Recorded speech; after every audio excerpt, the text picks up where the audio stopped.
Hello everyone, welcome to back my computer official school. আজ এই ক্লাসে আমরা দেখব একজন ব্যক্তি স্যালারি শিট এবং পে স্লিপ কিভাবে তৈরি করতে হয়। জি হ্যাঁ, এই ক্লাসে আমরা স্যালারি শিট এবং পে স্লিপ খুবই কম সময়ের মধ্যে কিভাবে তৈরি করবেন সম্পূর্ণ বিষয় নিয়ে আলোচনা করব। যারা এর আগের ক্লাস করেছেন এবং যারা নতুন, ক্লাসটি শুরু থেকে শেষ পর্যন্ত করবেন। চলুন আমরা সরাসরি কম্পিউটার স্ক্রিনে আসি। আমি এই মুহূর্তে কম্পিউটার স্ক্রিনে চলে এসেছি এবং তার সঙ্গে এক্সেল সফটওয়্যারটি ওপেন করে নেবেন। ওপেন করে নেওয়ার পরে আমার এই স্ক্রিনে আপনারা দেখতে পাচ্ছেন স্যালারি শিট এবং পে স্লিপ একটা ফরম্যাট তৈরি করা আছে। আমি সবার আগে আপনাদেরকে বুঝিয়ে দিই এই ফরম্যাটের মধ্যে কি কি নেওয়া হয়েছে এবং কেন নেওয়া হয়েছে। দেখুন, সবার আগে আপনারা দেখতে পাচ্ছেন এমপ্লয় কোড। এই এমপ্লয় কোডটা এই জন্য ব্যবহার করা হয়, আমরা যখন একটা কোম্পানিতে কাজ করব সেই কোম্পানিতে 100 থেকে 1000 বা 1 লক্ষ এমপ্লয় থাকতে পারে। সেই এমপ্লয়ের মধ্যে অনেকেরই নাম একই থাকতে পারে, সেক্ষেত্রে আমাদের এমপ্লয় কোড কিন্তু প্রত্যেকেরই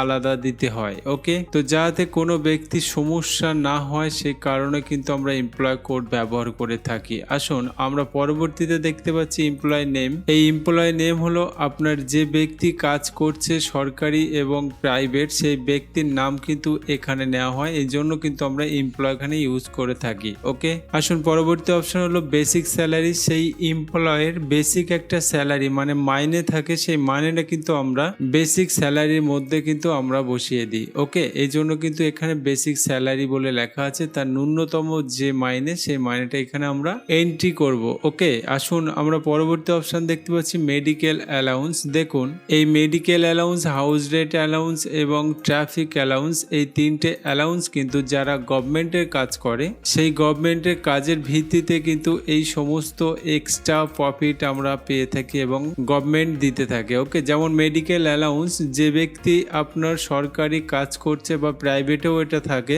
সেই ব্যক্তির একটা বছরে চেক আপের জন্য বা ডক্টরি খরচা এখানে দেওয়া হয়। তেমনি হাউস রেন্ট, ঘর ভাড়ার জন্য এটা দিয়ে থাকে। এবং ট্রাফিক অ্যালাউন্স হলো যারা 24 ঘন্টা কাজ করে ট্রাফিকদের জন্য এটা প্রোভাইড করে থাকে। ওকে, এবার এর পরবর্তীতে আমরা নিয়েছি টোটাল স্যালারি। তাহলে ওই ব্যক্তির টোটাল স্যালারিটা কত হলো সেটা আমরা এখানে হিসাব করেছি। ওকে, তো চলুন সরাসরি আমরা দেখে নিই। সবার আগে আমরা এখানে কিন্তু কিছুই করিনি, আমরা জাস্ট পর এখান থেকে একটা ফিল কালার দিয়েছিলাম। ওকে, অ্যান্ড ফিল কালার দেওয়ার পরে আমরা এখানে সূত্র অ্যাপ্লাই করেছিলাম, সেই সূত্র অ্যাপ্লাইটা কিন্তু আমরা ডিলিট করে দেবো। ডিলিট করে দেওয়ার সঙ্গে সঙ্গে আপনারা দেখতে পাবেন এখানে কিন্তু কিছুই থাকবে না। তো সবকিছু আমরা মুছে দেওয়ার পরে প্রথমেই আমরা বেসিক স্যালারিতে সেই ব্যক্তির মাইনে কত আমরা এখানে প্রেস করে দেবো। যেমন আমি একটা এন্ট্রি করলাম এখানে 15,000 টাকা এই ব্যক্তির স্যালারি। ওকে, এই জন্য কিন্তু আমরা এখানে 15,000 টাকা টাইপ করে দিলাম। অ্যান্ড মেডিকেল অ্যালাউন্স দেখা যাচ্ছে গভর্নমেন্ট আপনার 10% দেয়। এই 10%টা আপনি কিভাবে বার করবেন? সবার আগে আমরা এই ঘরে ইকুয়াল দেব অ্যান্ড সরাসরি কিন্তু এই যে বেসিক মাইনেটা আপনি এখানে এন্ট্রি করেছেন এই বেসিক মাইনেটা সিলেক্ট করতে হবে। অ্যান্ড সিলেক্ট করার পরে আমরা এখানে ইনটু দেব অ্যান্ড এখানে কিন্তু আমরা 10% লিখে দেবো। এই জন্য আমরা কিবোর্ড থেকে 10% করে দিলাম। দেওয়ার পরে সঙ্গে সঙ্গে আপনি এন্টার করতে পারেন অথবা পরের সেলে চলে যেতে পারেন। অ্যান্ড এখানে এসে আপনারা দেখতে পাচ্ছেন এখানে কিন্তু 10% মেডিকেল অ্যালাউন্স আমরা পেয়ে গেছি। ওকে, তেমনি সেম ভাবে আমরা হাউস রেন্ট অ্যালাউন্স, এটা কিন্তু আমাদের 9% দেয়। আমরা কিভাবে বার করব? ইকুয়াল দেব কিবোর্ড থেকে অ্যান্ড সরাসরি আমরা বেসিক মাইনেটা আমরা সিলেক্ট করে সরাসরি কিবোর্ড থেকে ইনটু চিহ্ন দেব অ্যান্ড এখানে কিন্তু আমরা 9% এখানে টাইপ করে দেবো। পার্সেন্ট দেওয়ার পরে আমরা সরাসরি এন্টার করতে পারি অথবা আমরা পরের সেলে চলে যাব অ্যান্ড সরাসরি আপনারা দেখতে পাবেন এখানে কিন্তু আমাদের 9% হাউস রেন্ট অ্যালাউন্সের যে টাকাটা হয় এটা কিন্তু এখানে চলে এসেছে। আসুন পরবর্তী অপশন আমরা ট্রাফিক অ্যালাউন্স কিভাবে বার করব। মনে করুন যে ট্রাফিক অ্যালাউন্স আমাদের 11% দেয়, এই জন্য আমাদের বার করতে হবে সেম ভাবে ইকুয়াল দেব অ্যান্ড আমরা বেসিক মাইনেটা এখানে সিলেক্ট করে দেওয়ার পরে কিবোর্ড থেকে ইনটু চিহ্ন দেব। দেওয়ার পরে আমরা কিন্তু এখানে 11%টা টাইপ করে দেবো। এখানে কিন্তু আমি 11% দিলাম অ্যান্ড এখানে এন্টার করতে পারেন অথবা পরের সেলে চলে যেতে পারেন। ওকে, অ্যান্ড আসার পরে আপনারা দেখতে পাচ্ছেন এখানে কিন্তু ট্রাফিক অ্যালাউন্স আমাদের এখানে শো হয়ে গেছে। অ্যান্ড পরবর্তীতে আমরা দেখব এই যে ব্যক্তিটার মাইনে এবং গভর্নমেন্ট যে এক্সট্রা গুলো দিয়েছে তাহলে টোটাল তার স্যালারি কত হলো। ওকে, অ্যান্ড এই জন্য কিন্তু আমরা টোটাল স্যালারির মধ্যে সেলকে সিলেক্ট রেখে সরাসরি কিবোর্ড থেকে আমরা ইকুয়াল দেব। ইকুয়াল দেওয়ার পরে আমরা এখানে লিখবো সাম। সাম লেখার পরে আমরা সরাসরি এখানে ফার্স্ট ব্র্যাকেট দেব।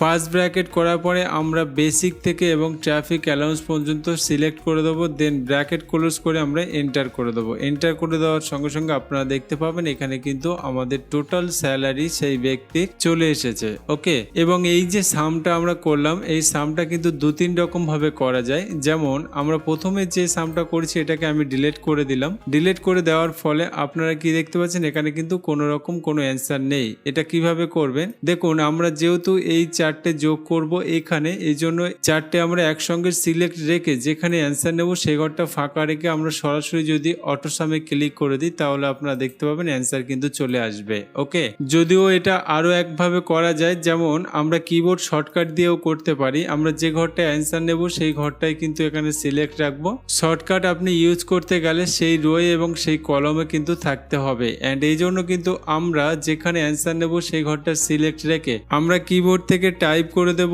অল্টার এবং ইকুয়াল সুইচ করে দেওয়ার পরে আপনারা দেখতে পাচ্ছেন অটোমেটিক সিলেক্ট নিয়ে নিয়েছে। এখানে আমরা এন্টার করে দেবো। এন্টার করে দেওয়ার সঙ্গে সঙ্গে আপনারা দেখতে পাচ্ছেন আমাদের রেজাল্ট কিন্তু চলে এসেছে। ওকে, তো এই যে স্যালারি শিট এবং পে স্লিপ, এখানে কিন্তু বিশেষ কিছু অপশন থাকে, যেমন পার্সোনাল ট্যাক্স, প্রভিডেন্ট ফান্ড, এগুলো কিন্তু অ্যাড হয় এখানে। তো এই পার্সোনাল ট্যাক্স আপনার কিভাবে কাটবে এবং প্রভিডেন্ট ফান্ড আপনার কিভাবে কাটবে, তারপর নেট স্যালারি সেই ব্যক্তিটা কত পাবে, এটা কিন্তু আমরা স্যালারি 2 এ দেখাবো। আপনারা দেখতে পাচ্ছেন এটা স্যালারি শিট 1। এই স্যালারি শিট 1 কিন্তু যারা ছোটখাটো প্রাইভেট বা যারা নিজেরা হিসাব করতে চান তাদের ক্ষেত্রে এই স্যালারি শিট 1 এ কিন্তু হয়ে যাবে। আর যারা কিন্তু গভর্নমেন্ট এবং বড় বড় ইনস্টিটিউটে কাজ করে তাদের ক্ষেত্রে কিন্তু সেই অপশনগুলো প্রয়োজন, এবং সেই অপশনগুলো আমি এর পরে ক্লাসে আপনাদেরকে দেখাবো ক্লাস 2 এ স্যালারি শিট। ওকে, তো আপনারা অবশ্যই দেখে নেবেন, এই ভিডিও ডিসক্রিপশন বক্সে লিংক থাকবে এবং আপনারা আই বাটনে পেয়ে যাবেন। তো আমি আশা করব